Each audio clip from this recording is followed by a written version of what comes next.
Hello, welcome to Canvas 2.0 with the ZIM framework. This is a talk that I'm going to be doing tonight at CreateInTO mixer, a CreateInTO mixer for the FITC conference, a large design and technology conference. And these are the background slides that I'm going to be showing. So this isn't the real talk. I'm inventor Dan Zen, and I've been building interactive media for 22 years. I started in Director, went to Flash, and now we're on the Canvas. And it just keeps getting better all the time. So I'd like to introduce that. And as I'm talking, I'm going to be taking you through the ZIM site slowly, but I'm not actually going to correlate that. So this is just the background slide, so my apologies for that. You might get something out of it anyway. I'll just goof around and talk, but it's not really going to, what I talk about might match up, but the real talk will be sort of separate, about the kind of same things. And what we're doing is introducing, Canvas 1 was a too bare in a sense. You would get this thing called a context 2D, and you're going, right away you're going, what? And then you had to make your own shapes. And some people did tutorials on Pong and some dynamic drawing. But most people looked at it a little bit and said, no, there's not enough to help me here.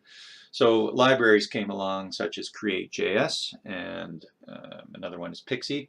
And these were Flash developers that came in and said, look, we've already done this and things really haven't changed. Basic things haven't changed. Let's rebuild it here in this new platform. And so that wasn't as simple as it might be, and I'm going in to talk about how we can provide more conveniences, and that's what ZIM does, conveniences and components, which we're missing, and then a bunch of controls. So let's start going through the site now, and click on that, and I go like that. Here's the ZIM site, and the first thing I want to do is kind of come down here and go into the Learn section.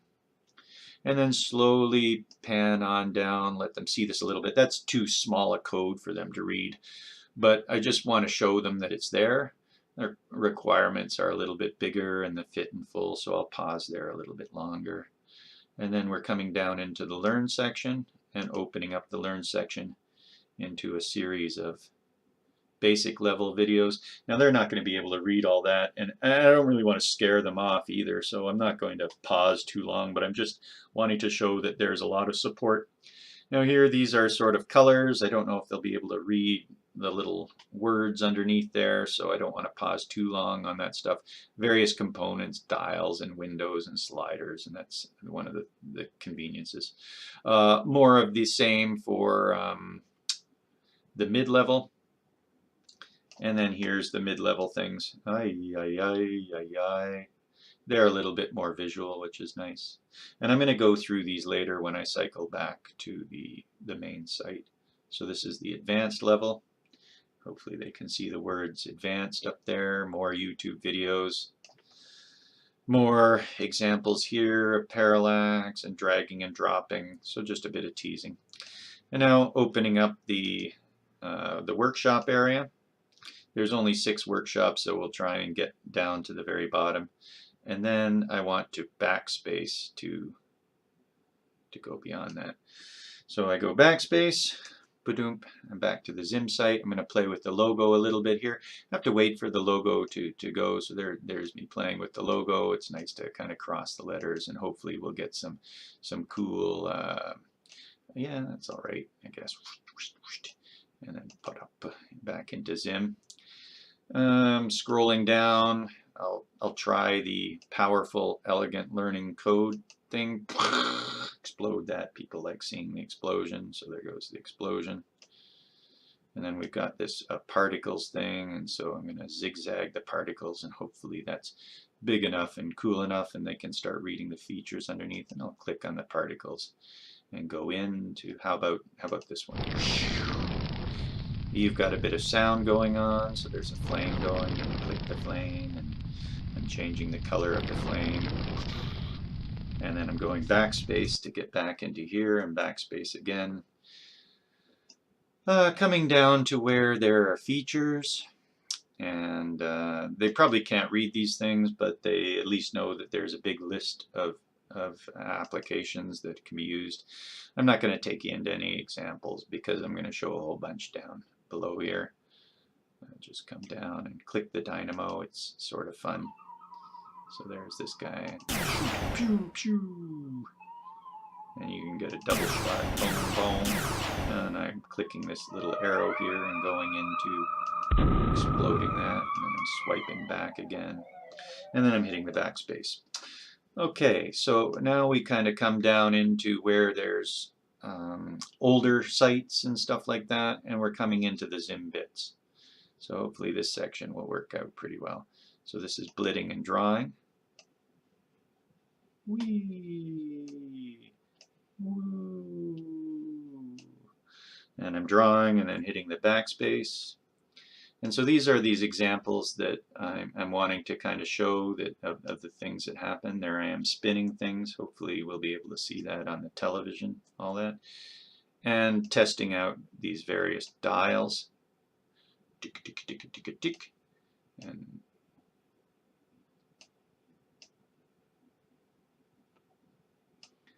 dials and some dynamic drawing.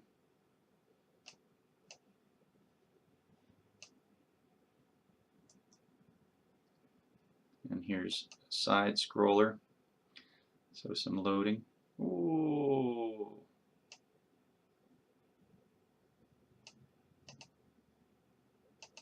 And masking that Fred Flintstone style.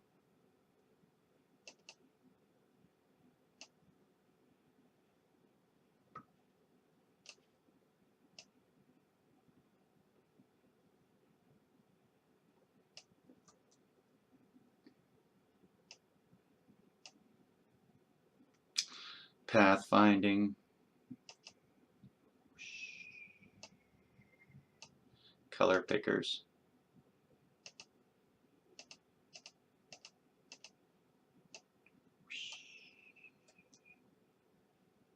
a whole series of icons and buttons.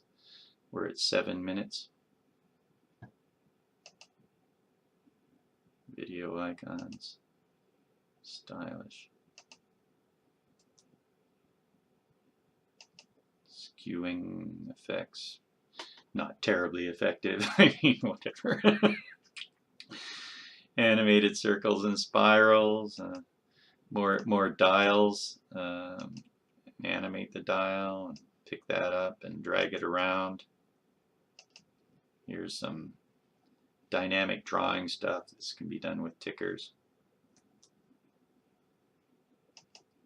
Swiping.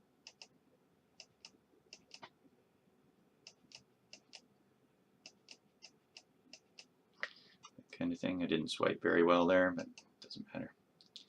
Hopefully they won't pick up on that. So there I can't draw outside the bounds, but here I can drag and drop copies.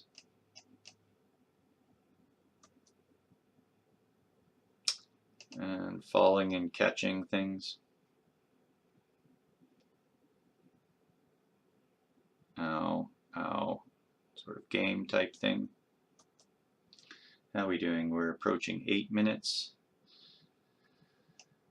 And a maze and masking.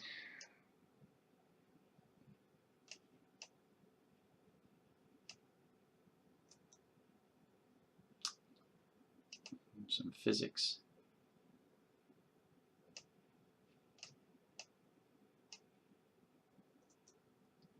Some more physics. We're approaching 9 minutes. Oh no. So, some physics. Responsive design. We saw the blow up. We've got things like, gentlemen. Nice. Getting there. Custom fonts. What else? Hit tests, twirls and animating. So right, left, a twirl, jump, take off the dress, components. 943. We've got parallax.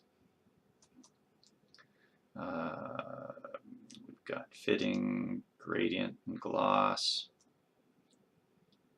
snapping to things. We've got the sequence animations. That's 10 minutes. Wow. That's out in a window. I can probably go over, so I'll pull a window there. We've got scrubbing. Did I get everything I wanted in? I think I did. There's scrubbing, that kind of stuff, and there's the sultans of ZIM. Excellent. Now how do I get back again? I go Alt-Tab. And there's the end of it, just a little bit beyond 10 minutes going through the ZIM, so I have to remember to wrap up just as I'm getting at that animation thing. So, I'm Inventor Dan Zen. That was a talk on ZIM. I wonder how long I should leave this thing going for. I guess it could just reach the end and end. Or I can talk. I'll be going through the advances in ZIM, and now these, as mentioned, we've gotten better each time, and so there's some really cool code advances. ZIM 1 basically provided all of the basics that brought us up to Flash, all of the conveniences, the components, and the controls. Now, what we mean by controls is there's a page system, so these are systems, overall systems, so allowing us to go from page to page. There's layout, which does responsive design on the canvas. That's really cool. There's motion controllers. There's scrollers and parallax. There's parallax, there's scrollers, and there's systems to help sprites. Sprites are animated people, or not people, but animated objects like this person up here. And they, in CreateJS, are tied to the frame rate, which is a little bit of a pain in the neck. In ZIM, we've adjusted them so that they're dynamic, as in they can, we can say how long we want to run the sprite for, and each one is independent of framework then, basically. And we're also running it with a ZIM animate, which allows you to do things like rewind the sprite, and loop the sprite, and call functions when things happen like that. So we can dynamically change the speed of a sprite with a dynamo, it's called. So this is another controller. A dynamo will allow us to dynamically change the speed of a sprite, such as the walking one there.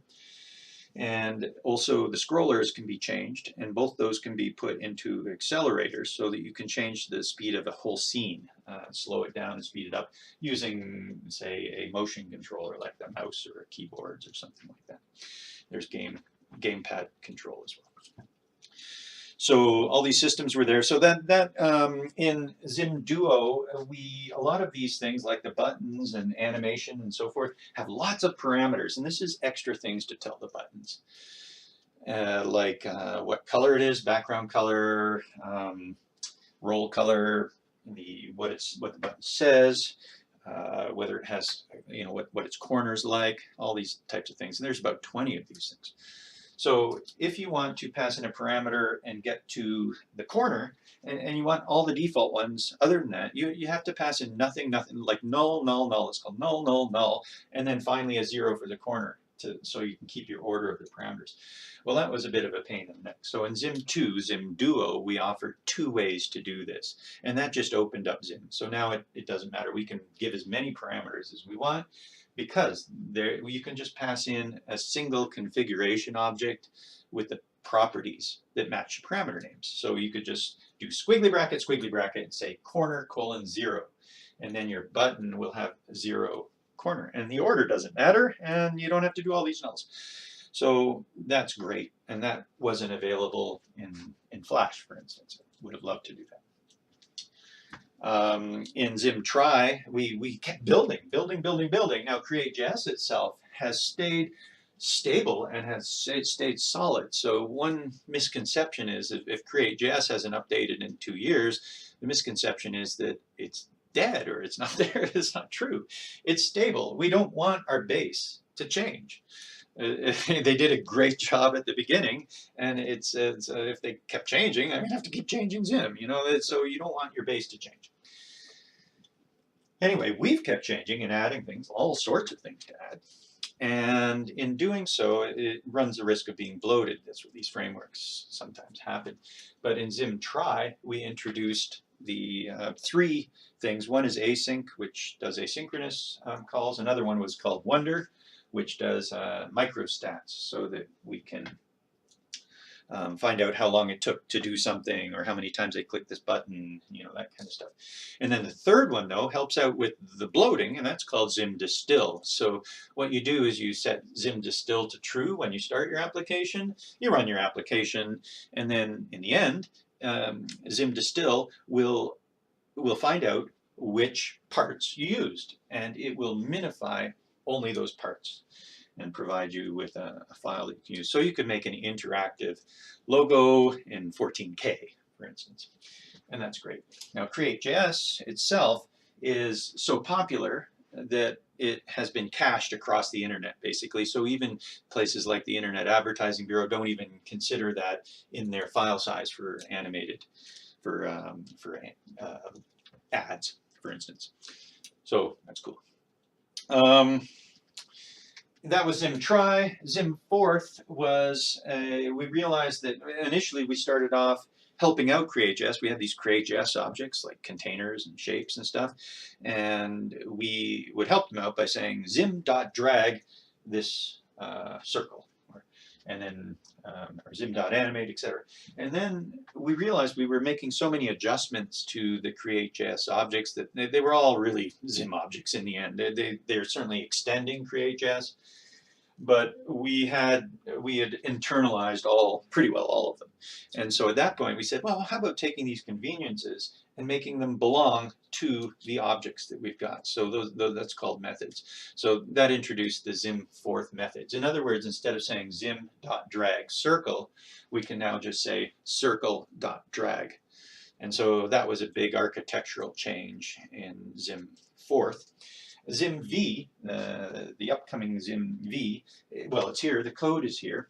We introduced dynamic parameters. So imagine with our particle emitter, we want to emit a particle, so we have to pass in what particle we want to emit.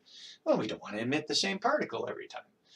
So what we can do is pass in an array of different types of particles, squares, triangles, circles, say. And then as each particle is made, it will pick from that array. Now, this happens in a variety of places, and in a variety of ways we might want this to work. So we introduced a ZIM V value, which can be an array, like mentioned, or it can be a function that returns a result. So it may be a function to make a snowflake, for instance, and it makes a random snowflake. So if we pass that function in, then each time the particle emitter will run the function and figure out which snowflake to make, like in one of these random snowflakes, and emit it. So that's a second type of thing that a ZIM V value can be, is a function. The third is it can be a range. So it's an object that has a min and a max, and whether you want to force it to be an integer, a whole number, or a negative range as well. So that it can be, for instance, if you want to set an interval and do something every 1 second or something, that's great. We could always do that with a set interval. But what if we wanted that interval to change? Say we're dropping bombs. We don't want to bomb every second, because that would say, hey, here comes another bomb. I know. So we want to be able to pass in a ZIM V value to that interval. And what happens is every time the interval goes, it picks from that range randomly. And then the bombs are random. Cool, huh? So that's really, really powerful. And that's, again, something that we didn't have before. It's rather unique. Like, I mean, it could have been scripted before, but it wasn't sort of based right in the language. The ZIM V site, too, just to conclude here, the ZIM V site is showing 5 different libraries, helper libraries as well. That is a game library with things like a leaderboard and a meter, stuff that will grow. There's tons of stuff in ZIM already for gaming, multiple types of hit tests, etc. So, I mean, ZIM's basically all there for games. That's great. But these are things that are outside that would only be used for games. There's a Pizzazz module, a couple Pizzazz modules where you can apply background images and icon images to buttons and labels. And we gave a sample libraries, and we can grow that out. We're going to make animated interfaces and stuff like that in there as well. And then a physics module to help out with physics with Box2D, and a 3D module called 3 that will help with 3JS. And then ZIM sockets, which has been around for a while, a pretty solid socket, things to let you do multi-user chats and avatars and things like that. And we'll properly support those in the ZIM-V, as well as bringing all these cool animated characters, Dr. Abstract, and this one's Pragma as well. So looking forward, the code is out now, and we're looking forward to updating the site in the next month or so as summer comes in.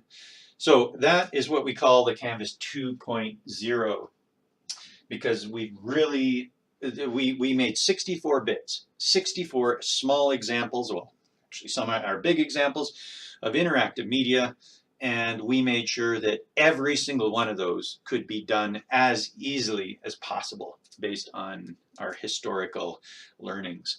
And that's what ZIM has done, made that as easy as possible. The hopes are to get everybody coding, designers coding, kids coding, professionals coding in this system. Like I said, I've been around for a while, and I can tell you this is great. Really, really good, really consistent, really powerful, really exploring and pushing the bounds, as well as, you know, being open source and free and all that kind of stuff. So come on into ZIM. What an opportunity, and thank you guys for letting me talk. Blah, blah, blah. So that's roughly what the talk's like.